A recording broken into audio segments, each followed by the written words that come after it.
ಹೇಗಿದ್ದೀರಿ ಚೆನ್ನಾಗಿದ್ದೀರಿ ಅಂತ ಅನ್ಕೊಳ್ತೀನಿ. ಇವತ್ತು ನಾನು ಒಂದು ಸ್ಪೆಷಲ್ ವಿಡಿಯೋ ನಿಮ್ಗೆಲ್ಲರಿಗೋಸ್ಕರ ಈ ವಿಡಿಯೋ ಶೇರ್ ಮಾಡ್ಕೊತಾ ಇದ್ದೀನಿ. ಸೊ ಏನಪ್ಪಾ ಅಂತಂದ್ರೆ ನನ್ನ ಒಂದು ಪ್ರೆಗ್ನೆನ್ಸಿ ಜರ್ನಿ ನಾನು ಹೆಂಗೆ ಬದಲಾವಣೆ ಮಾಡ್ಕೊಂಡೆ ಆ್ಯಂಡ್ ಸಫರ್ ಆಗಿದ್ದೇನು, ಗೇನ್ ಮಾಡ್ಕೊಂಡಿದ್ದೇನು ಆ್ಯಂಡ್ ಫೀಲಿಂಗ್ಸ್ ಎವ್ರಿಥಿಂಗ್ ನಾನು ಕವರ್ ಅಪ್ ಮಾಡಲಿಕ್ಕೆ ಇಷ್ಟಪಡ್ತೀನಿ. ಆ್ಯಂಡ್ ಮೇ ಬಿ ಏನೋ ಇದ್ರ ಹಂಗೆ ಹಿಂಗೆ ಬರ್ಕೋಬೇಕು, ನೋಟ್ ಮಾಡ್ಕೋಬೇಕು, ಇದು ಯಾವುದೂ ಇಲ್ಲ. ಸೊ ಜಸ್ಟ್ ಮಾಡಬೇಕು ಅಂತ ಅನ್ನಿಸ್ತು, ಕೂತ್ಕೊಂಡಿದ್ದೀನಿ, ಮಾತಾಡ್ತಿದ್ದೀನಿ, ಮಾಡ್ತೀನಿ ಅಷ್ಟೇ. ನನಗೆ ಏನೇನೆಲ್ಲ ನೆನಪು ಬರುತ್ತೆ ಅದನ್ನು ನಿಮ್ಮ ಜೊತೆ ಶೇರ್ ಮಾಡ್ಕೊತೀನಿ. ಹೇಳ್ಬೇಕಂತಂದ್ರೆ ಈ ಒಂದು ಪ್ರೆಗ್ನೆನ್ಸಿ ಜರ್ನಿ ಅಂದ್ರೆ ನನ್ನ ಥರ್ಡ್ ಪ್ರೆಗ್ನೆನ್ಸಿ ಜರ್ನಿ ಏನಿದೆ ಇದು ಒಂಥರ ಮಿರಾಕಲ್ ಥಿಂಗ್ ಅಂತ ಹೇಳ್ಬೋದು ನನಗೆ. ಯಾಕೆ ಅಂತಂದ್ರೆ ಕಂಪ್ಲೀಟ್ ವಿಡಿಯೋ ನೋಡಿದ್ರೆ ಗೊತ್ತಾಗುತ್ತೆ. ಹಾಗೆ ಈ ವಿಡಿಯೋ ನೋಡಿದ್ರೆ ಖಂಡಿತ ನೀವು ಕಮೆಂಟ್ ಮಾಡೇ ಮಾಡ್ತೀರಿ ಲಾಸ್ಟ್ಗೆ. ಸೊ ಆ ಒಂದು ಹೋಪ್ಸ್ ನಾನು ನಿಮಗೆ ಕೊಡ್ತೀನಿ. ಬಿಕಾಸ್ ಆ ಒಂದು ಜರ್ನಿ ಮೀನ್ಸ್ ತಂಬನಿಲ್ಲಲ್ಲಿ ನೀವು ನೋಡಿರ್ಬೋದು ಒಂದು ಲೈಫ್ ಟರ್ನಿಂಗ್ ಪಾಯಿಂಟ್ ಮಾಡಿರೋವಂಥದ್ದು ಅಂತ ಹೇಳಿ. ನಾ ಥರ್ಡ್ ಪ್ರೆಗ್ನೆನ್ಸಿ ಜರ್ನಿನ ಏನಂತ ಕರಿಬೋದು ಅಂತಂದ್ರೆ ಸಾಕಷ್ಟು ನೇಮ್ಸ್ ಇದೆ. ಲೈಫ್ ಟರ್ನಿಂಗ್ ಪಾಯಿಂಟ್ ಅಂತ ಹೇಳ್ಬೋದು, ಮಿರಾಕಲ್ ಪಾಯಿಂಟ್ ಅಂತ ಹೇಳ್ಬೋದು, ಆ್ಯಂಡ್ ಜೀವನವನ್ನೇ ಹಿಂಗೆ ಉಲ್ಟಾ ತಿರುಗಿಸ್ತಾರಲ್ಲ, ಸೊ ಹಾಗೆ ಒಂದು ಡೈರೆಕ್ಷನಲ್ಲಿ ಇರ್ತೀವಿ, ಕಂಪ್ಲೀಟಾಗಿ ಡೈರೆಕ್ಷನ್ನೇ ಚೇಂಜ್ ಆಗುತ್ತೆ ಅಂತಂದರೆ ಆ ಒಂದು ಪಾಯಿಂಟ್ ಹೆಂಗಿರುತ್ತೆ ಗೊತ್ತಾ? ಸೀರಿಯಸ್ಲಿ ಸ್ವಲ್ಪ ನೋವು ಕೂಡ ಇರುತ್ತೆ, ಸ್ವಲ್ಪ ಖುಷಿನೂ ಕೂಡ ಇರುತ್ತೆ. ಆ್ಯಂಡ್ ಒಂದು ಮಾತು ಹೇಳಕ್ಕೆ ಇಷ್ಟಪಡ್ತೀನಿ. ಮೇ ಬಿ ಈ ವಿಡಿಯೋ ನೋಡ್ತಾ ನೋಡ್ತಾ ನಾನು ಕಲ್ತಿರುವಂಥ ಪಾಠಗಳನ್ನ ಜಾಸ್ತಿ ಹೇಳ್ಕೊಳ್ತಾ ಹೋಗ್ತೀನಿ. ಮೇ ಬಿ ಗೊತ್ತಿಲ್ಲ ಎಷ್ಟೊಂದು ಜನ ಹೆಣ್ಮಕ್ಳಿಗೆ ಇದು ನೀಡಿದೆ. ಆ್ಯಂಡ್ ಕೆಲವೊಂದಷ್ಟನ್ನ ನಾವು ಬಿಟ್ಟಾಗಲೇ ಪಡ್ಕೊಳಕ್ಕೆ ಸಾಧ್ಯ. ಆ್ಯಂಡ್ ಇದನ್ನು ಬಿಟ್ಟಿರೋಕ್ಕಾಗಲ್ಲ, ನನಗೆ ಇದು ಬಿಡೋಕ್ಕೆ ಸಾಧ್ಯ ಇಲ್ಲ, ಇದರಲ್ಲೇ ಇದ್ರೇನೆ ಹಿಂಗೆ ನಮ್ಮದು ಜೀವನ ಅಂತ ಯಾವುದಕ್ಕೂ ಒಂದು ಅಡಿಕ್ಟ್ ಆಗಿರ್ತೀವಿ. ಸೊ ಅದನ್ನು ಕೆಲವೊಮ್ಮೆ ಬಿಟ್ಟಾಗ ನಮಗೆ ಕೆಲವೊಂದು ಸಿಗೋವಂಥದ್ದು ಇರುತ್ತೆ, ಅದು ನಮಗೆ ವೇಟ್ ಮಾಡ್ತಾ ಇರುತ್ತೆ ಅಂತ ಹೇಳ್ತೀನಿ. ಆ್ಯಂಡ್ ಎಸ್, ಹಾಗೆ ಇವಾಗ ಜರ್ನಿನ ಸ್ಟಾರ್ಟ್ ಮಾಡೋದಕ್ಕಿಂತ ಮುಂಚೆ ಒಂದು ರಿಕ್ವೆಸ್ಟ್, ಯಾರಿಗೆಲ್ಲ ಈ ವಿಡಿಯೋ ಇಷ್ಟ ಆಗುತ್ತೆ ಸೊ ದಯವಿಟ್ಟು ಒಂದೇ ಒಂದು ಲೈಕ್ ಮಾಡಿ ನೋಡಿ. ಬಿಕಾಸ್ ನೀವು ಒಂದು ಲೈಕ್ ಮಾಡೋದ್ರಿಂದ ನನ್ನ ಚಾನಲ್ ಇನ್ನೊಂದು 10 ಜನಕ್ಕೆ ಪರಿಚಯ ಆಗುತ್ತೆ. ಸೊ ನಿಮ್ಮ ಮೂಲಕ ಪರಿಚಯ ಆದರೆ ನನಗೆ ತುಂಬ ಹೆಲ್ಪ್ ಆಗುತ್ತೆ. ಆ್ಯಂಡ್ ಆಲ್ಸೋ ಇದೇ ಫಸ್ಟ್ ಟೈಮ್ ನೀವು ನನ್ನ ಚಾನಲ್ನ ನೋಡ್ತಾ ಇರೋದಾದರೆ ಸೊ ಪ್ಲೀಸ್ ಸಬ್ಸ್ಕ್ರೈಬ್ ಮಾಡಿಕೊಂಡು ವಿಡಿಯೋಸ್ ನೋಡಿ. ಬಿಕಾಸ್ ಎಲ್ಲರೂ ತುಂಬ ಇಷ್ಟಪಟ್ಟು ವಿಡಿಯೋಸ್ ನೋಡ್ತಾ ಇದ್ದೀರಿ, ಬಟ್ ತುಂಬ ಜನ ಸಬ್ಸ್ಕ್ರೈಬ್ ಮಾಡ್ಕೊಳ್ಳದೆ ಇಷ್ಟಪಟ್ಟು ನೋಡ್ತಾ ಇದ್ದೀರಿ. ಸೊ ಎಸ್, ಕಮೆಂಟ್ ಮೂಲಕ ಕೂಡ ನಿಮ್ಮ ಒಪಿನಿಯನ್ ಶೇರ್ ಮಾಡ್ಕೋಬೋದು. ಸ್ಟಾರ್ಟ್ ಮಾಡ್ತೀನಿ. ಮೊದಲನೇ ತಿಂಗಳಿಂದ ಹಿಡಿದು 9ನೇ ತಿಂಗಳವರೆಗೂ ನಾನೇನೇನೆಲ್ಲ ಆಯಿತು ನನ್ನ ಜರ್ನಿಲಿ ಅಂತೇಳಿ. So third pregnancy is amazing journey. First of all ಹೇಳಬೇಕು ಅಂದರೆ, ಫಸ್ಟ್ ಆಫ್ ಆಲ್ 3ನೇ ಮಗು ಬರುತ್ತೆ ಅನ್ನೋದು ನಮಗೆ ಕನಸು ಮನಸ್ಸಲ್ಲೂ ಇರಲಿಲ್ಲ. ನಾನು ಯಾವತ್ತೂ ಯೋಚನೆನೂ ಮಾಡಿಲ್ಲ ನನಗೆ 3 ಮಕ್ಳು ಇರುತ್ತೆ ಆ್ಯಂಡ್ ನನಗೂ 3 ಇದ್ರೆ ಹೆಂಗಿರುತ್ತೆ. ಸೊ ಈ 3 ಬಗ್ಗೆ ನಾನು ಯೋಚನೆನೇ ಮಾಡಿಲ್ಲ. ಸೊ ಹಾಗೆ 3 ಬಗ್ಗೆ ಯಾವತ್ತೂ ಐಡಿಯಾ ಕೂಡ ಮಾಡಿರಲಿಲ್ಲ, ಪ್ಲಾನ್ ಕೂಡ ಇರಲಿಲ್ಲ. ಸೊ ಜಸ್ಟ್ ಸ್ವಲ್ಪ ಆಪ್ರೇಷನ್ ಮಾಡಿಸೋದು ಲೇಟ್ ಆಗಿತ್ತು. ಒಂದು ಕೊರೋನಾ ಟೈಮಲ್ಲಿ ಮಗು ಆಗಿದ್ದರಿಂದ ಆಪ್ರೇಷನ್ ಬಗ್ಗೆ ಜಾಸ್ತಿ ಅವಾಗ ಕೇರ್ ತೊಗೊಳ್ಳಿಲ್ಲ. ಆ್ಯಂಡ್ ನನಗೂ ಕೂಡ ಅದನ್ನು ಪ್ರಿವೆಂಟ್ ಮಾಡುವಂಥದ್ದು ಐಡಿಯಾಸ್ ಎಲ್ಲ ಇತ್ತು, ಮಾಡೋಣ ಬಿಡು ಅಂತ ಅಂದ್ಕೊಂಡು ಈ ಥರ ಐಡಿಯಾದಲ್ಲಿದ್ದೆ. ಬೈ ಮಿಸ್ ಆಗಿ ಇದು ಪದೇ ಅಂದರೆ 2 ಟೈಮ್ಸ್ ಕಂಟಿನ್ಯೂಸ್ ಆಗಿ ನಿಂತಿದ್ರಿಂದ ನಾನು ಬಿಟ್ಕೊಂಡಿದ್ದು. ಆ್ಯಂಡ್ ಯಾಕೆ ಸುಮ್ಮನೆ ಅಬಾರ್ಷನ್ ಮಾಡಿಸ್ಬೇಕು, ಇನ್ನೊಂದು ಆಗಿಬಿಟ್ರೆ ಆಯ್ತಲ್ಲ, ತುಂಬ ಹೆಲ್ತಿಯಾಗಿದ್ದೀನಿ ಮತ್ತು ತುಂಬ ಚೆನ್ನಾಗಿದ್ದೀನಿ, ಮೀನ್ಸ್ ಚೆನ್ನಾಗಿದ್ದೆ. ಓಕೆ, ಅವಾಗೆಲ್ಲ ಮೆಂಟಲಿ ಮತ್ತು ಫಿಸಿಕಲಿ ಮತ್ತು ಓಕೆ ವೆಲ್ ಬೀಯಿಂಗ್ ಆಗೇ ಇದ್ದೆ. ಸೊ ಹಾಗಾಗಿ ಬಿಟ್ಕೊಂಡೆ. ಆ್ಯಂಡ್ ನಮಗೆ 6 ವೀಕ್ಸ್ ಒಳಗಡೆ ನಮಗೆ ಕನ್ಸೀವ್ ಆಗಿದ್ದೀವಿ ಅಂತ ಗೊತ್ತಾಯಿತು ಅಂತಂದರೆ ಆರಾಮ್ಸೆ ಅಬಾರ್ಷನ್ ಮಾಡಿಸ್ಬೋದು ಒಂದು ಟ್ಯಾಬ್ಲೆಟ್ ಮೂಲಕ. ಸೊ ಜಸ್ಟ್ ಒಂದು ಟ್ಯಾಬ್ಲೆಟ್ ಇಡೋದ್ರ ಮೂಲಕ ಅಬಾರ್ಟ್ ಆಗಿಬಿಡುತ್ತೆ. ಅವಾಗಿನ್ನು ಫೆಟಲ್ ಡೆವಲಪ್ಮೆಂಟ್ ಅಷ್ಟು ಮಟ್ಟಿಗೆ ಆಗಿರಲ್ಲ, ಎಂಥದ್ದು ಇರಲ್ಲ. ಸೊ ಆರಾಮಾಗಿ ನಾವು ಅದನ್ನು ಅಬಾರ್ಷನ್ ಮಾಡಿಸಿ ನಾವು ಫ್ರೀ ಆಗಿರ್ಬೋದು. ಬಟ್ ಆದರೆ ಆಫ್ಟರ್ 6 ವೀಕ್ಸ್ 7 ವೀಕ್ಸ್ ಆಗಿದ್ರು ಕೂಡ ನಾವು ಅದನ್ನು ರಿಮೂವ್ ಮಾಡಿಸೋದಕ್ಕೆ ಸರ್ಟೈನ್ ಕೆಲವೊಂದು ವಿಧಾನಗಳನ್ನ ಯೂಸ್ ಮಾಡಲೇಬೇಕು. ಡಾಕ್ಟರು ಮತ್ತು ಈ ಥರ ಅದು ಇದು ಹೋಗಲೇಬೇಕಾಗುತ್ತೆ. ಸೊ ನಾನು ಹಾಗೆ 9 ವೀಕ್ಸಲ್ಲಿ ಚೆಕ್ ಮಾಡಿದ್ದು.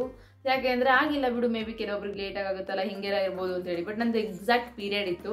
ಸೊ ಯಾವಾಗಲೂ ಎಕ್ಸಾಕ್ಟ್ 28 ಡೇಸ್ ಸೈಕಲ್ಗೆ ಒಮ್ಮೆ ಪೀರಿಯಡ್ ಆಗ್ತಾ ಇತ್ತು. ಬಟ್ ನಾನು ಅದನ್ನು ಫಸ್ಟ್ ಟೈಮ್ ಹಿಂಗೆ ಆಗಿರೋದು, ಮೇ ಬಿ ತುಂಬ ಜನಕ್ಕೆ ಹಿಂಗೆ ಆಗ್ತಾ ಇರುತ್ತೆ, ನನಗೂ ಆಗಿರ್ಬೋದು ಅಂತ ಹೇಳಿ ಬಿಟ್ಕೊಂಡು ಲಾಸ್ಟ್ 9 ವೀಕ್ಸ್ಗೆ ಚೆಕ್ ಮಾಡ್ಕೊಂಡು ಆದ್ಮೇಲೆ ಗೊತ್ತಾಗಿದ್ದು ಕನ್ಸೀವ್ ಆಗಿದೆ ಅಂತೇಳಿ. ಸೊ ಇನ್ನೇನು ತೆಗೆಸೋದು ಒಂದೇ, ಡೆಲಿವರಿ ಮಾಡ್ಕೊಳ್ಳೋದು ಒಂದೇ. ಇನ್ನೇನು ತೆಗೆಸಿದ್ರೆ ಏನೂ ಸಿಗಲ್ಲ, ಏನು ಪಡ್ಕೊಳ್ಳೋಂಥದ್ದಿರಲ್ಲ. ಬಿಟ್ಕೊಂಡ್ರೆ ಅದೇ ಒಂದು 9 ಮಂತ್ಸ್ ಏನೋ ತಡ್ಕೊಂಡ್ರೆ ಸಾಕು, ಒಂದು ಜೀವ ಬರುತ್ತೆ. ಅದು ಯಾಕೋ ಆ ಒಂದು ಪಾಯಿಂಟಲ್ಲಿ ನಾನು ಕನ್ಸೀವ್ ಕನ್ಫರ್ಮ್ ಅಂತ ಹೇಳಿ ಅಂದ್ಕೊಂಡಿದ್ದ ತಕ್ಷಣ ನನಗೆ ನೆಕ್ಸ್ಟ್ ಮಿನಿಟೇ ಅಂದ್ಕೊಂಡಿದ್ದು ಇನ್ನೊಂದು ಜೀವ ಇರಲಿ ಅಂತ ಹೇಳಿ. ಆ ಮದರ್ಗೆ ಬರಬೇಕಾಗಿರುವಂಥ ಖುಷಿ ಅವಾಗಲೇ ಬಂದ್ಬಿಡುತ್ತೆ. ನನಗೆ ಗೊತ್ತಿಲ್ಲ ನನಗೆ ಆ ಮೂಮೆಂಟಲ್ಲಿ ಯಾಕೆ ಹಂಗೆ ಅನ್ನಿಸ್ತು ಅಂತೇಳಿ. ಸೊ ಎಸ್, ಬಿಟ್ಕೊಳ್ಳೋಣ ಅಂತ ಅಂದ್ಕೊಂಡೆ. ನಮ್ಮ ಮನೇಲಿ ಎಲ್ರಿಗೂ ಕೇಳಿದೆ. ಸೊ ಎಲ್ಲರೂ ಅಂದಿದ್ದು ಬೇಕಾ ರಿಸ್ಕು, ಬೇಡ ಬೇಡ ಬೇಡ ಬೇಡ ಅಂತಂದಿದ್ದು. ಬಟ್ ನಾನು ಒಬ್ಬಳೇ ನನಗೆ ಯಾಕೋ ಬೇಕಂತ ಅನ್ನಿಸ್ತಾ ಇದೆ, ಇರಲಿ ಅಂತೇಳಿ. ಸೊ ನಾನು ಯಾವಾಗ ಒಪ್ಕೊಂಡೆ ಅವಾಗ ಎಲ್ಲರೂ ಖುಷಿಯಿಂದ ಒಪ್ಕೊಂಡ್ರು. ಅಫ್ಕೋರ್ಸ್ ನಮ್ಮ ಮನೆಯಲ್ಲಿ ದೊಡ್ಡವರು ಮತ್ತು ಮನೆಯಲ್ಲಿ ಇರೋವಂಥವರೆಲ್ಲ ಈ ಮಗುನ ತೆಗೆಸೋ ಅಂಥದ್ದು ಈ ಥರದ್ದೆಲ್ಲ ಮಾಡೋ ಅಂಥವ್ರಲ್ಲ, ಮತ್ತು ಇಷ್ಟ ಕೂಡ ಆಗಲ್ಲ. ಯಾಕಂದರೆ ನಮ್ಮ ಫ್ಯಾಮಿಲಿ ತುಂಬ ಜನ ಮಕ್ಕಳಿರೋರು ಇದ್ದಾರೆ. ಮಕ್ಕಳಿದ್ರೇ ಚೆಂದ, ಮಕ್ಕಳಿದ್ರೇ ಎಲ್ಲದು. ಸೊ ಮಕ್ಕಳಿರಬೇಕು ಮನೇಲಿ, ಎಲ್ಲದೂ ಕೂಡ ಮರೆಯೋದು ಮಕ್ಕಳಿಂದನೇ ಅಂತ ವ್ಯಾಲ್ಯೂ ಗೊತ್ತಿರೋವಂಥವ್ರು ಜಾಸ್ತಿ ಜನ ಇದ್ದಾರೆ. ಸೊ ಹಾಗಾಗಿ ಯಾರು ಕೂಡ ಅದ್ರ ಬಗ್ಗೆ ಮಾತಾಡಲಿಲ್ಲ. ಖುಷಿ ಆದರು, ಪ್ರತಿಯೊಬ್ಬರು ಕೂಡ ಖುಷಿ ಆದರು ಕನ್ಫರ್ಮ್ ಆಗಿದ ತಕ್ಷಣ. ಆ್ಯಂಡ್ ನೆಕ್ಸ್ಟ್ ನನ್ನ ಜರ್ನಿ ಹೆಂಗಿತ್ತು ಅಂತಂದರೆ ಕನ್ಫರ್ಮ್ ಆಯಿತು, ಓಕೆ. ಅಲ್ಲಿಂದ ನೆಕ್ಸ್ಟ್ ನಾನು ಒಂದು ದಿನನೂ ಕೂಡ ನಾನು ಏನು ಯೋಚನೆ ಮಾಡಿಲ್ಲ. ಅಪ್ ಟು 3 monthsವರೆಗೂ ನಾನು ಕನ್ಸೀವ್ ಇದ್ದೀನಿ, ನಾನು ಹಿಂಗಿರಬೇಕು ಹಂಗಿರಬೇಕು, ರಿಸ್ಟ್ರಿಕ್ಷನ್ಸ್ ನಥಿಂಗ್.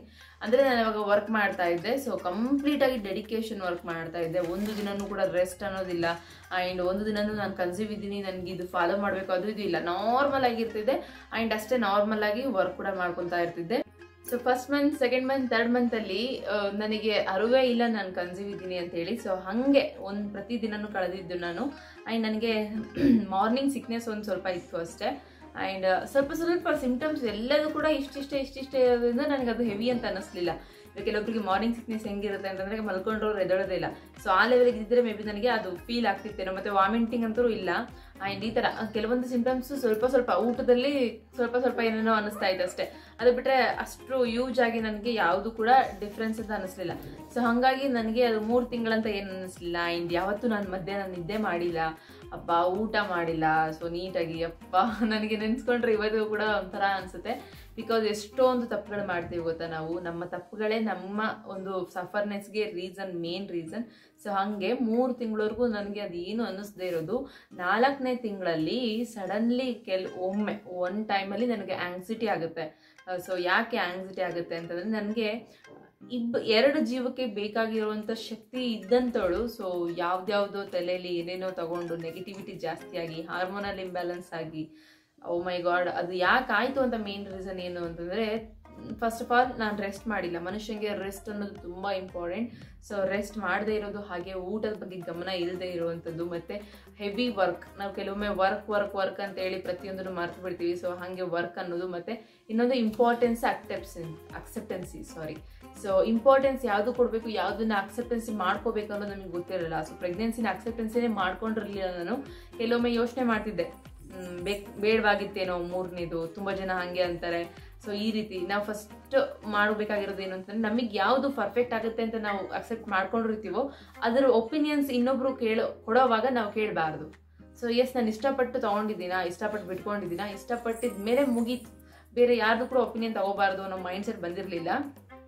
ಹೊಡ್ತಾ ಬಿದ್ಮೇಲೆ ಬಂತು, ಆಮೇಲೆ ಫಸ್ಟ್ ಬಂದಿರಲಿಲ್ಲ. ಎಲ್ಲರದು ಒಂಥರ ಒಪಿನಿಯನ್ಸ್ ಬರೋದಕ್ಕೆ ನಾನು ಏನು ಅನ್ಕೊಂಡಿದ್ದೆ ಅಂತಂದರೆ, ಸೊ ಆ ಥರ ಮನಸ್ಸಿಗೆ ತಗೊಂಡಿದ್ದೆ ನಾನು. ಡೆಫಿನೆಟ್ಲಿ ಹೌದು, ಕೆಲವೊಮ್ಮೆ ಖುಷಿ ಪಡ್ತಿದ್ದೆ, ಕೆಲವೊಮ್ಮೆ ಇರಬಾರ್ದಾಗಿತ್ತೇನೋ, ಬಿಟ್ಕೋಬಾರ್ದಾಗಿತ್ತೇನೋ, ಏನು ಮಾಡೋದಪ್ಪ, ಎಲ್ಲರೂ ಹೇಳೋ ಥರನೇ ಕಷ್ಟ ಆಗಿಬಿಡುತ್ತಾ.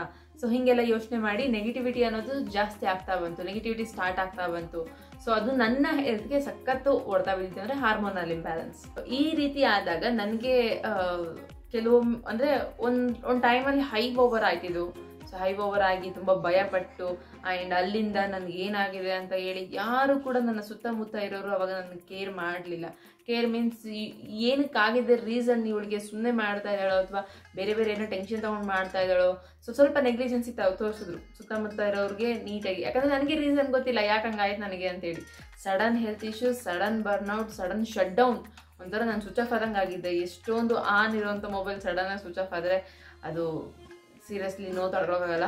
ಎಷ್ಟೊಂದು ದಿನ ರಾತ್ರಿ ಎದ್ದು ಹತ್ತಿದ್ದೀನಿ, ಎಷ್ಟೊಂದು ದಿನ ರಾತ್ರಿ ನಿದ್ದೆ ಇಲ್ದಂಗೆ ಅಮ್ಮಂಗೆ ಫೋನ್ ಮಾಡಿ ಕುತ್ಕೊಂಡಿದ್ದೀನಿ, ನನ್ನ ಗಂಡನಿಗೆ ಎಬ್ಸಿದ್ದೀನಿ, ಟಾರ್ಚರ್ ಕೊಟ್ಟಿದ್ದೀನಿ. ಆ್ಯಂಡ್ ನನ್ನ ಗಂಡ ಕೊನೆಯಲ್ಲಿ ಸ್ವಲ್ಪ ದಿನ ಆದಮೇಲೆ ನಿಂದೇನು ಪ್ರಾಬ್ಲಮ್ ಇಲ್ಲ, ನೀನೇ ಪ್ರಾಬ್ಲಮ್ಮು, ಸೊ ನಾನು ಎದ್ದೇಳಲ್ಲ ಅಂತ ಹೇಳಿ ಮಲ್ಕೊಂಡಾಗ ಹತ್ತಿದ್ದೀನಿ. ನನ್ನ ಪಕ್ಕದಲ್ಲಿರೋರೇ ನನ್ನ ಅರ್ಥ ಮಾಡ್ಕೊತಾ ಇಲ್ಲ ಅಂತೇಳಿ. ಆ್ಯಂಡ್ ನಮ್ಮ ಫ್ಯಾಮಿಲಿಗೂ ಕೂಡ ಸ್ವಲ್ಪ ಹೇಳ್ಕೊಂಡಿದ್ದೀನಿ, ಸ್ವಲ್ಪ ಮುಚ್ಚಿಟ್ಟಿದ್ದೀನಿ. ಆ್ಯಂಡ್ ಅದೆಲ್ಲ ಆಯಿತು. ಅದೆಲ್ಲ ಯಾರಿಗೂ ಗೊತ್ತಾಗ್ತಿಲ್ಲ ನನಗೇನಾಗಿದೆ ಅಂತೇಳಿ. ಸೊ ಫೈನಲಿ ಒಂದಿನ ಹಾಸ್ಪಿಟ್ಲಿಗೆ ಹೋಗಿ ಬರೋಣ ಅಂತ ಅಂದ್ಕೊಂಡಾಗ ಒಂದೇ ಒಂದು ಮಾತು ನನಗೆ ಎಷ್ಟು ಧೈರ್ಯ ಕೊಡ್ತು ಅಂತಂದರೆ, ಒಬ್ಬರು ಡಾಕ್ಟರ್ ನನಗೆ ಹೋಗಿ ಅವ್ರ ಹತ್ರ ಅಂದರೆ ಕುತ್ಕೊಂಡಿದ್ದ ತಕ್ಷಣ ಅಳಬೇಕು ಅಂತ ಅನ್ನಿಸ್ಬಿಡ್ತು ನನಗೆ. ಸೊ ಹತ್ಬಿಟ್ಟೆ. ಅವ್ರು ಕೇಳಿದ್ದು ಒಂದೇ ಒಂದು ನನಗೆ ಕ್ವಶನ್, ನಿನಗೆ ಅಳಬೇಕು ಅಂತೇಳಿ ಇವಾಗಷ್ಟೇ ಅನಿಸ್ತಾ ಇದೆನಾ, ಯಾವಾಗಾದ್ರೂ ಅನ್ನಿಸ್ತಾ ಇರುತ್ತಾ ಅಂತ ಹೇಳಿ. ಸೊ ಅವ್ರು ಅಂದಿದ್ದು, ಸರ್ ನನಗೆ ಯಾವಾಗ ತುಂಬ ಸ್ಟ್ರಾಂಗ್ ಇರೋಂಥ ವುಮೆನ್ ನಾನು, ಬಟ್ ನನಗೆ 1 ತಿಂಗಳಿಂದ ಹಿಂಗೆ ಆಗ್ತಾ ಇದೆ. ಅವಾಗ ಅಳಬೇಕಂತ ಅನ್ಸುತ್ತೆ, ಬಟ್ ಅಳು ಬರಲ್ಲ. ಬಟ್ ಇವಾಗ ಯಾಕೋ ನಿಮ್ಮ ಮುಂದೆ ಬಂದು ಕುತ್ಕೊಂಡಿದ್ದ ತಕ್ಷಣ ಅಳಬೇಕು ಅಂತ ಅನ್ನಿಸ್ತು, ಅಳ್ತಾ ಇದ್ದೀನಿ ಅಂತೇಳಿ. ಸೊ ಅವಾಗ ಅವ್ರು ಹೇಳಿದ್ದು, ಚೆಕ್ ಮಾಡಿ ಏನಿಲ್ಲ ಕಣೋ, ಜಸ್ಟ್ ಒಂದು ಹಾರ್ಮೋನ್ಸ್ ಕಡಿಮೆ ಆಗಿದೆ, ನಿನಗೆ ಒಂದು ಉತ್ಪತ್ತಿ ಆಗಬೇಕಿತ್ತು, ಉತ್ಪತ್ತಿ ಆಗಿಲ್ಲ. ಅದಕ್ಕೆ ರೀಸನ್ ಏನು ಅಂತಂದರೆ ನಿದ್ದೆ ಮಾಡ್ತಾ ಇದೆಯಾ ನೀನು ಅಂತಂದ್ರು. ಅವಾಗ ನನಗೆ ಫ್ಲಾಶ್ ಆಗಿದ್ದು, ಎಸ್ ನಾನು ನಿದ್ದೆ ಮಾಡ್ತಾ ಇಲ್ಲ. ನೀರು ಕುಡಿತಾ ಇದೆಯಾ ಚೆನ್ನಾಗಿ? ಇಲ್ಲ ಸರ್. ಊಟ ಮಾಡ್ತಾ ಇದೆಯಾ ಚೆನ್ನಾಗಿ? ಇಲ್ಲ ಸರ್. ಹಂಗಾಗಿ ಇದು ಹಾರ್ಮೋನ್ಸ್ ಕಡಿಮೆ ಆಗುತ್ತೆ. ನಿನಗೆ ಗೊತ್ತಾ, ನಿನಗೆ ಅನ್ಸುತ್ತಾ ನೀನೇ ಈ ತರ ಇರುವಂತ ಪೇಷಂಟ್ ಅಂತ ಹೇಳಿ. ಹೌದು ಸರ್, ನನಗೆ ಹಿಂಗಾಗಿದೆ ಅಂತ ಅನ್ಕೊಂಡ್ಬಿಟ್ಟಿದೀನಿ ಅಂತ ಹೇಳಿ. ನಿನಗೆ ಗೊತ್ತಿಲ್ಲ ಬೆಳಗ್ಗೆಯಿಂದ ಎಷ್ಟು ಜನ ನಿನ್ ತರದವ್ರು ಬಂದು ಹೋಗಿದ್ದಾರೆ ಅಂತ ಹೇಳಿ ಅಂದಾಗ ನನಗೆ ಸ್ವಲ್ಪ ಮೈಂಡ್ ಪಾಸಿಟಿವ್ ಕಡೆ ಹೋಯ್ತು. ಹಂಗಿದ್ರೆ ಇದೊಂದು ಪಾರ್ಟ್ ಆಫ್ ಲೈಫ್ ಇದೆ ಆಕ್ಚುಲಿ. ಸೊ ನನಗೆ ಆಗ್ಬಾರ್ದಿತ್ತು, ಆಗಿದೆ. ಬಿಕಾಸ್ ರೀಸನ್ ಇದೆ ಅಲ್ವಾ, ಇದೆ. ಅವ್ರು ಹೇಳಿದ್ರಲ್ಲ, ಏನೋ ಒಂದು ತುಂಬಾ ಸ್ಟ್ರೆಸ್ ತಗೊಂಡಿದ್ಯಾ ಅಂತಂದ್ರು. ಹೌದು ಸರ್, ತುಂಬಾ ಸ್ಟ್ರೆಸ್ ಅಲ್ಲಿ ಇದ್ದೀನಿ ನಾನು ಅಂತ ಹೇಳಿದೆ. ಸೊ ಅವಾಗ ನನಗೆ ಅರ್ಥ ಆಗಿದ್ದು, ಸ್ಟ್ರೆಸ್ ಇಂದ ನಾನ್ ಮಾಡಿದಂತ ತಪ್ಪುಗಳಿಂದ ಕೆಲವೊಂದಷ್ಟು ಲೈಫಲ್ಲಿ ಬರುವಂತ ಇನ್ಸಿಡೆಂಟ್ಗಳನ್ನ ತಲೆ ಮೇಲೆ ತಗೊಂಡು ಇದೇ ದೊಡ್ಡ ಭಾರ ಅನ್ನೋ ತರ ಟ್ರೀಟ್ ಮಾಡಿದ್ರಿಂದ ನನಗೆ ಆ ಪ್ರಾಬ್ಲಮ್ ಆಯಿತು ಅಂತ ಹೇಳಿ. ಆಮೇಲಿಂದ ನನಗೆ ಡಿಸಿಷನ್ಸ್ ಮೇಕಿಂಗ್ ಇಲ್ಲ, ನನ್ನ ಬಗ್ಗೆ ನಾನೇ ನೆಗೆಟಿವಿಟಿ ಜಾಸ್ತಿ. ಸೊ ನನಗೆ ಯಾಕೋ ಏನೂ ಸರಿ ಹೋಗ್ತಿಲ್ಲ, ನಾನೇನು ಸರಿ ಮಾಡ್ತಿಲ್ಲ, ನನಗೆ ಡಿಸಿಷನ್ ಮೇಕಿಂಗ್ ಇಲ್ಲ, ನಾನು ಹೇಳ್ತಿರೋದು ಯಾವುದೂ ಸರಿ ಇಲ್ಲ. ಸೊ ಹಿಂಗೆ ನಾನು ಮಾಡ್ತಿರೋದು ತಪ್ಪ. ಆಮೇಲೆ ಕೆಲವೊಂದಷ್ಟು ಏನು ಇಂಪಾರ್ಟೆಂಟ್ ಆಗುತ್ತೆ ಅಂದರೆ, ನಾವಿರೋಂಥ ಜಾಗ ನಮ್ಮನ್ನು ಹೆಂಗೆ ನೋಡ್ತಾ ಇದ್ದಾರೆ ಸುತ್ತಮುತ್ತ ಇರೋರು ಅನ್ನೋದು ಕೂಡ ತುಂಬ ಇಂಪಾರ್ಟೆಂಟ್ ಆಗುತ್ತೆ. ಯಾವುದಾದ್ರು ಒಂದು ಜಾಗದಲ್ಲಿ ಇರ್ತೀವಿ, ಅಲ್ಲಿ ನಮ್ಮ ಬಗ್ಗೆ ನೆಗೆಟಿವಿಟಿ ಆಗಿ ತುಂಬ ಹರಡ್ತಾ ಇದೆ ಅಂತಂದರೆ, ನಾವು ಮಾಡದೇ ಇದ್ರೂ ಕೂಡ ಹರಡ್ತಾ ಇದೆ ಅಂದಾಗ ಅದು ತುಂಬ ಇಂಪ್ಯಾಕ್ಟ್ ಆಗುತ್ತೆ ಮನಸ್ಸಲ್ಲಿ. ಸೊ ಇವಾಗ ಅತ್ತೆ ಸೊಸೆ ಮನೆಯಲ್ಲಿ ಇರ್ತಾರಲ್ಲ, ಜಗಳ ಗೊತ್ತಾಗುತ್ತೆ. ಸೊ ಹಾಗೆ ಅತ್ತೆ ಸೊಸೆ ಅಂತಂದ್ರೆ ನಮ್ಮ ಅತ್ತೆ ಸೊಸೆದಲ್ಲ. ಸೊ ಹೇಳಿದೆ, ಕೆಲವೊಂದಷ್ಟು ಜಾಗದಲ್ಲಿ ತುಂಬ ಮೆಂಟಲಿ ಪ್ರೆಷರ್ ಆದಾಗ ಆ ಫೀಲ್ ಬರ್ತಾ ಇರುತ್ತೆ ಅಂತೇಳಿ. ಸೊ ನನಗೆ ಅರ್ಥ ಆಯಿತು ನನಗೇನಾಗಿದೆ ಅಂತೇಳಿ. ಅವಾಗಿಂದ ನಾನು ಸ್ಟಾರ್ಟ್ ಮಾಡಿದ್ದು ನನ್ನ ಜರ್ನಿನ. ಸೊ ನಾನು ಅವಾಗ ಡಿಸೈಡ್ ಮಾಡಿದೆ, 4th ಮಂತ್ ಇತ್ತು, ಇನ್ನೇನು 3 ಸರಿ ಹೋಗಿದ್ದೀನಿ ಅಬಾರ್ಷನ್ ಮಾಡ್ಸೋಕ್ಕೆ ಅಂತೇಳಿ. ಸೊ ಅಬಾರ್ಷನ್ ಆಗಲೇ ಇಲ್ಲ. ಲಾಸ್ಟ್ ಟೈಮ್ ಇನ್ನೇನು ಮಾಡಿಸ್ಬಿಡೋಣ ಅಂತ ಹೋಗಿದ್ದೆ. ಹಾಸ್ಪಿಟಲ್ ಕುತ್ಕೊಂಡಿದ್ದೀನಿ, 2 ರೂಮಲ್ಲಿ, ಆ ಕಡೆ ಒಂದು ರೂಮಲ್ಲಿ ಒಂದು ಮಗು, ಈ ಕಡೆ ಒಂದು ರೂಮಲ್ಲಿ ಒಂದು ಮಗು ಅಳೋದು ಕೇಳಿಸ್ತು. ಸೊ ಅಯ್ಯೋ, ನನ್ನ ಪಾಪ ಬಂದ್ರೂ ಹಿಂಗೆ ಅಳುತ್ತಲ್ಲ ಅಂತೇಳಿ ಡಾಕ್ಟರ್ ಹತ್ರ ಅಸಲು ಅಬಾರ್ಷನ್ ಬಗ್ಗೆನೇ ಮಾತಾಡದೆ ವಾಪಸ್ ಬಂದಿದ್ದೀನಿ. ಅದೊಂದು ಕಾಮಿಡಿ ಸೀನ್ ನನಗೆ. ಸೊ ಎಸ್, ಮಾತಾಡ್ಬೇಕಂತ ಹೋಗಿದ್ದೆ ಬೇರೆ ವಿಚಾರ, ಬಂದಿದ್ದೆ ಬೇರೆ ವಿಚಾರ. ನನ್ನ ಕೈಲಿ ಆಗಲ್ಲ ಅಬಾರ್ಷನ್ ಮಾಡ್ಸೋಕ್ಕೆ, ಇರ್ಲಿ ಬಿಡು ಇನ್ನೂ ಸ್ವಲ್ಪ ದಿನ ತಡ್ಕೊಳ್ಳೋಣ ಅಂತ ಅಂದ್ಕೊಂಡು ಸ್ಟಾರ್ಟ್ ಮಾಡಿದ್ದು. ಆ್ಯಂಡ್ ಇನ್ನಷ್ಟು ತುಂಬ ತಪ್ಪುಗಳು ಮಾಡಿದ್ದೀನಿ ನಾನು ನನ್ನ ಜರ್ನಿಲಿ. ಸೊ ಅದೆಲ್ಲ ನಿಮಗೆ ಇವಾಗ ಗೊತ್ತಾಗ್ತಾ ಹೋಗುತ್ತೆ. ಸೊ 5th ಮಂತ್ವರೆಗೂ ನಾನು ತುಂಬ ಅನ್ಹೆಲ್ತಿ ಆಗಿದ್ದೆ. 3 ಮಂತ್ಸ್ ತುಂಬ ಚೆನ್ನಾಗಿದ್ದೆ, 2 ಮಂತ್ಸ್ ಸಫರ್ ಆದೆ. ನನಗೇನಾಗಿದೆ ಅಂತಲೇ ಗೊತ್ತಿಲ್ಲ, ಒಂಥರ ನರಕ ಅನುಭವಿಸ್ದಂಗೆ ಅನುಭವಿಸಿದ್ದೀನಿ ಅಂತ ಹೇಳ್ಬೋದು. ಎವ್ರಿ ನೈಟ್ ಇವತ್ತಿಗೂ ಅದನ್ನ ನೆನೆಸ್ಕೊಂಡ್ರೆ ನನಗೆ ಬೇಡ ಅಂತ ಅನಿಸುತ್ತೆ. ಸೊ ಆ ರೀತಿ ಸಫರ್ ಆಗಿ ನಾನು ಸ್ಟಾರ್ಟ್ ಮಾಡಿದ್ದು, ನನಗೇನಾಗಿದೆ, ಯಾಕೆ ಹಿಂಗಾಯಿತು, ನನ್ನ ಲೈಫ್ ಚೆನ್ನಾಗಿರಬೇಕು ಅಂದರೆ ನನಗೇನು ಬೇಕು ನಾನು ಅದನ್ನು ಹುಡ್ಕೊಂಡು ಹೋಗಬೇಕು ಅಂತೇಳಿ ಅವತ್ತಿಂದ ಸ್ಟಾರ್ಟ್ ಮಾಡಿದ್ದು. ನನಗೇನು ಇಷ್ಟ ಆ್ಯಂಡ್ ನನ್ನ ಲೈಫ್ಗೆ ಯಾವುದು ಕರೆಕ್ಟ್, ನನ್ನ ಮಕ್ಕಳಿಗೆ ಯಾವುದು ಸೂಟಬಲ್ ಆಗುತ್ತೆ, ಸೊ ಅವ್ರು ಚೆನ್ನಾಗಿರಬೇಕು ಅಂದರೆ ಏನು ಮಾಡಬೇಕು. ಸೊ ಆ್ಯಸ್ ಅ ಮದರ್ ಆಗಿ ಇವಾಗ 2 ಇದ್ದಾರೆ, ಇನ್ನು 3 ಜನ ಆಗ್ತಾರೆ, ಏನೇನು ಮಾಡಬೇಕು ಅಂತ ಪ್ರತಿಯೊಂದು ಸರ್ಚ್ ಮಾಡಿ ಸ್ಟಾರ್ಟ್ ಮಾಡಿದೆ ಕಂಪ್ಲೀಟ್ಲಿ. ಆಮೇಲೆ ನನಗೆ ಯಾವುದು ವರ್ಕಲ್ಲಿ ಪ್ರೆಷರ್ ಅಂತ ಅನ್ನಿಸ್ತಾ ಇತ್ತು, ವರ್ಕ್ನ ಬಿಟ್ಟೆ. ಆ್ಯಂಡ್ ಊಟ ಚೆನ್ನಾಗಿ ಮಾಡೋಕ್ಕೆ ಸ್ಟಾರ್ಟ್ ಮಾಡಿದೆ, ನಿದ್ದೆ ಮಾಡೋಕ್ಕೆ ಸ್ಟಾರ್ಟ್ ಮಾಡಿದೆ. ಆ್ಯಂಡ್ ಡಿವೈನಿಟಿ, ಸೊ ದೇವರು, ಇದೊಂದು ನನ್ನ ಲೈಫ್ ಜರ್ನಿಲಿ ತುಂಬ ಇಂಪಾರ್ಟೆಂಟ್ ರೋಲ್ ಅಂತ ಹೇಳ್ಬೋದು. ಒಂದು ದಿನನೂ ನಾನು ಆ್ಯಕ್ಚುಲಿ ಪೂಜೆ ಮಾಡೋದೇ ಬಿಟ್ಟಿದ್ದೆ. ನನ್ನ ಮನೆ ದೇವತೆ ತುಂಬ ಸ್ಟ್ರಾಂಗ್ ಅಂತ ಎಲ್ಲರೂ ಹೇಳ್ತಾ ಇದ್ರು. ನಾನು ಒಂದು ದಿನನೂ ಪೂಜೆ ಮಾಡಿದೆ, ದೀಪ ಹಚ್ಚಿರಲಿಲ್ಲ. ಬಟ್ ಯಾವಾಗ ತುಂಬ ಕೆಳಗೆ ಬಿದ್ದೆ, ಎದ್ದಳಕ್ಕೆ ಆಗದೆ ಇರೋಷ್ಟು ಶಕ್ತಿ ಕೆಳಗೆ ಬಿದ್ದು, ಯಾವಾಗ ನಾನು ಒಂದು ಸರಿ ನನ್ನ ಕಾಪಾಡು, ನಾನು ಮಾಡಿ ತಪ್ಪೇ ಆಯಿತು ಅಂತಂದರೆ ನನ್ನನ್ನು ಕಾಪಾಡು, ನಾನು ಇನ್ನು ಯಾವತ್ತೂ ಈ ಥರ ತಪ್ಪುಗಳು ಮಾಡಲ್ಲ ಅಂತ ಕೈ ಎತ್ತಿ ಮುಗಿದ್ನು, ಅವತ್ತಿಂದ ನನ್ನ ಲೈಫ್ ಚೇಂಜ್ ಆಯಿತು ಸೀರಿಯಸ್ಲಿ. ಸೊ ಹೆಲ್ತಿಯಾಗಿ ಕನ್ವರ್ಟ್ ಆಯಿತು. ಸೊ ನೋಡಿ, ಹೆಲ್ತಿ ಬೇಬಿ ಬರೋದಕ್ಕೆ, ಹೆಲ್ತಿಯಾಗಿರುವಂಥ ಜರ್ನಿ ಕಂಟಿನ್ಯೂ ಮಾಡೋದಕ್ಕೆ ಒಂದು ಸ್ಪಿರಿಚುಯಾಲಿಟಿ ಮನ್ಸಲ್ಲಿ ಬಂತು, ಪಾಸಿಟಿವ್ನೆಸ್ ಬಂತು. ಮತ್ತೆ ನಾನು ಸ್ಟ್ರಾಂಗ್ ಆಗಬೇಕು ಅಂತ ಎವ್ರಿ ಡೇ ಅಫರ್ಮೇಷನ್ ಮಾಡ್ಕೊತಾ ಇದ್ದೆ. ಸೊ ಮತ್ತೆ ನಾನು ಸ್ಟ್ರಾಂಗ್ ಆಗಬೇಕು ಅಂತ ಹೇಳಿ. ಸೊ ಮುಂಚೆ ಹೆಂಗಿದ್ನೋ ಆ ಥರ ದಿವ್ಯ ನಾನು ಆಗಲೇಬೇಕು ಅಂತೇಳಿ. ಸೊ ಫೈನಲಿ ಒಂದೊಂದೇ ನಾನು ಮಾಡೋವಂಥ ಕೆಲಸಗಳು, ನಾನು ಚೇಂಜ್ ಮಾಡ್ಕೊಂಡಿರೋಂಥ ಸಖತ್ತು ಕೆಲವೊಂದು ರೋಟೀನ್ಸ್ಗಳು ನನ್ನನ್ನು ಬದಲಾವಣೆ ಮಾಡ್ತಾ ಬಂತು. ಆ್ಯಂಡ್ ಯಾವುದು ನಮಗೆ ಇಷ್ಟ ಇಲ್ಲ, ಯಾವ್ದು ನಮಗೆ ಖುಷಿ ಕೊಡ್ತಾ ಇಲ್ಲ, ಆ್ಯಂಡ್ ಯಾವ್ದು ನಮಗೆ ವ್ಯಾಲ್ಯೂಬಲ್ ಅಲ್ಲ, ಅದು ವರ್ತಬಲ್ ಅಲ್ಲ, ನಮ್ಮ ಹತ್ರ ಸುಮ್ಮನೆ ಇದೆ ಅಂತಂದಾಗ ಅದನ್ನ ಬಿಡೋದು ತುಂಬ ಬೆಟರ್.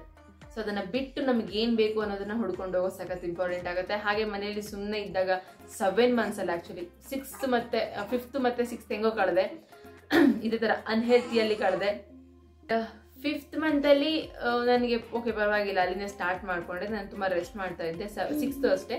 6th ಇನ್ನೇನು ಕ್ಲೋಸ್ ಆಗ್ತಾ ಇತ್ತು, ಮುಗಿತಾ ಇತ್ತು. ಅವಾಗ ನಾನು ಆ್ಯಕ್ಚುಲಿ ಫೀಲಿಂಗ್ ಹ್ಯಾಪಿ. ಸೊ ಹ್ಯಾಪಿಯಾಗಿರ್ಬೇಕಂದ್ರೆ ಏನೇನು ಮಾಡಬೇಕು ಅಂತೆಲ್ಲ ಸರ್ಚ್ ಮಾಡೋಕ್ಕೆ ಸ್ಟಾರ್ಟ್ ಮಾಡಿದ್ದೆ. ವಾಕಿಂಗ್ ಮಾಡ್ತಾ ಇದ್ದೆ, ಮೆಡಿಟೇಷನ್ ಮಾಡ್ತಾ ಇದ್ದೆ. ಹಳೆ ಲಾಗ್ಸ್ ಅಂದರೆ ಸ್ಟಾರ್ಟಿಂಗ್ ಲಾಗ್ಸ್ ನೋಡ್ಬೋದು ನೀವು, ಕಂಟಿನ್ಯೂಸ್ ಆಗಿ ಮೆಡಿಟೇಷನ್ ಮಾಡ್ತಿದ್ದೆ ನಾನು. ಸೊ ಅವಾಗಿನ ರೋಟೀನ್ ನೆನೆಸ್ಕೊಂಡ್ರೆ ನನಗೆ ಇವಾಗ ಖುಷಿ ಆಗುತ್ತೆ. ಆ್ಯಂಡ್ ಸ್ವಲ್ಪ ಪಾಸಿಟಿವ್ನೆಸ್ ಬರುತ್ತೆ.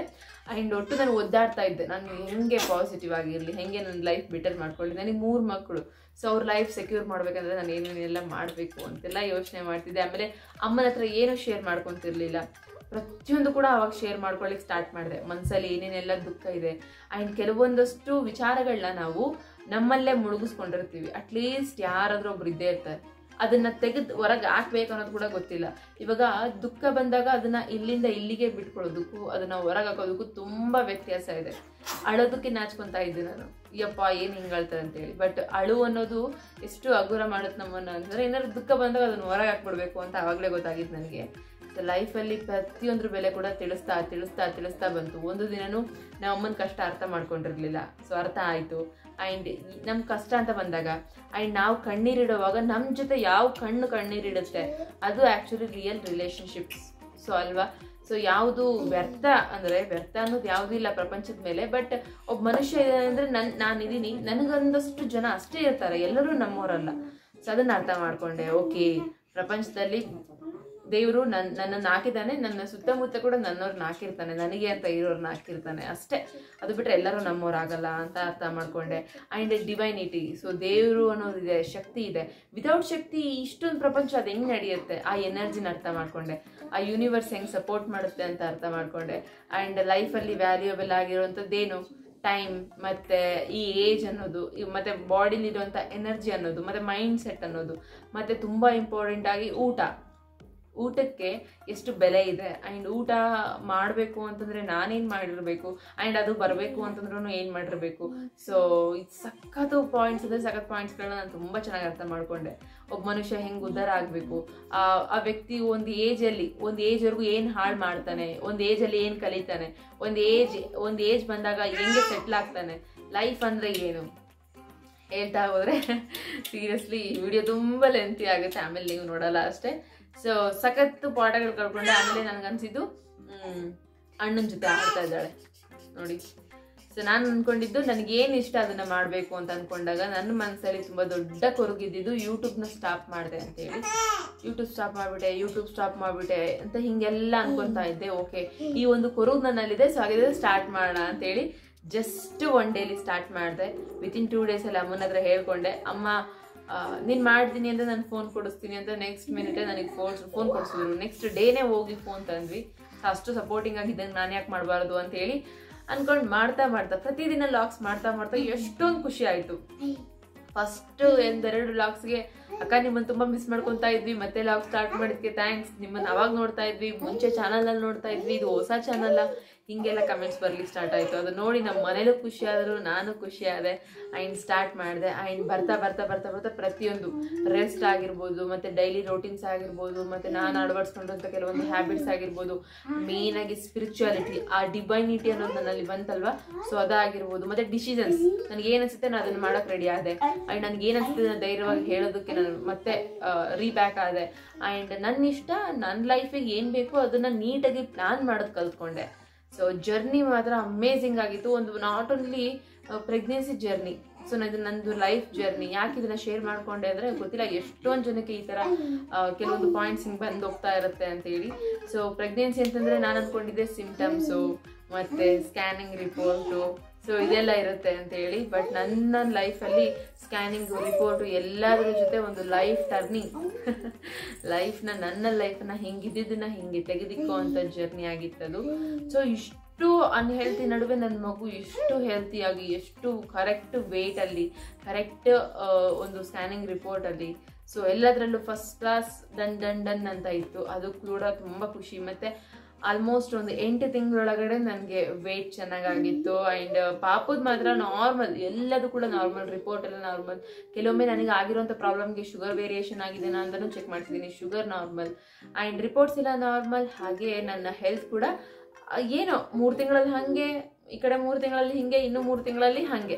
ಸೊ ಹೆಲ್ತಿಯಾಗೆ ಪಾಪು ಹೊರಗಡೆ ಬರೋದಕ್ಕೆ ಸಹಾಯ ಆಯಿತು. ಒಂದು ಹಂತ ನಾನು ಏನೇನೆಲ್ಲ ಕಲ್ತಿರ್ಲಿಲ್ಲ, ಏನೇನೆಲ್ಲ ಬೆಲೆ ಕೊಡ್ತಿರ್ಲಿಲ್ಲ, ಆ್ಯಂಡ್ ಯಾವ್ದ್ರ ಬಗ್ಗೆ ಬೆಲೆ ಗೊತ್ತಿರಲಿಲ್ಲ, ಅದು ಈ ಜರ್ನಿಯಲ್ಲಿ ಕಂಪ್ಲೀಟ್. ಯಾವುದು ನನಗೆ ಗೊತ್ತಿಲ್ಲ ಅದು ಗೊತ್ತಾಯಿತು, ಯಾವ್ದು ನನ್ನ ಹತ್ರ ಇತ್ತು ಅದು ಇರದೇ ಹೋಯಿತು, ಯಾವ್ದು ನನ್ನ ಹತ್ರ ಇರಲಿಲ್ಲ ಅದು ಬಂತು.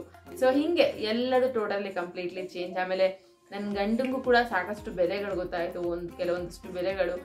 ಲೈಫಲ್ಲಿ ಕಷ್ಟ ಬಂದಾಗಲೇ ಬೆಲೆ ಗೊತ್ತಾಗೋದು. ನಾವು ಕೆಲವೊಮ್ಮೆ ಕಷ್ಟ ಬಂತು ಅಂತ ಹೇಳಿ ಬೈಕೊಂತ ಇರ್ತೀವಿ. ಇಲ್ಲ ಆ್ಯಕ್ಚುಲಿ ಕಷ್ಟ ಇದೆ ಅಂತಂದರೆ ಲೈಫ್ ಮೀನಿಂಗ್ಫುಲ್ ಆಗಿ ಆಗ್ತಾ ಇದೆ ಅಂತ ಹೇಳಿ ಅರ್ಥ. ಸೊ ಇದಿಷ್ಟು ನಾನು ಕಲ್ತಿದ್ದಂಥ ಪಾಠ. ನನ್ನ ಲೈಫಲ್ಲಿ ಕೆಲವೊಂದಿಷ್ಟು ಕಲ್ತಿರೋದನ್ನು ನಿಮ್ಮ ಜೊತೆ ಶೇರ್ ಮಾಡಿಕೊಂಡೆ.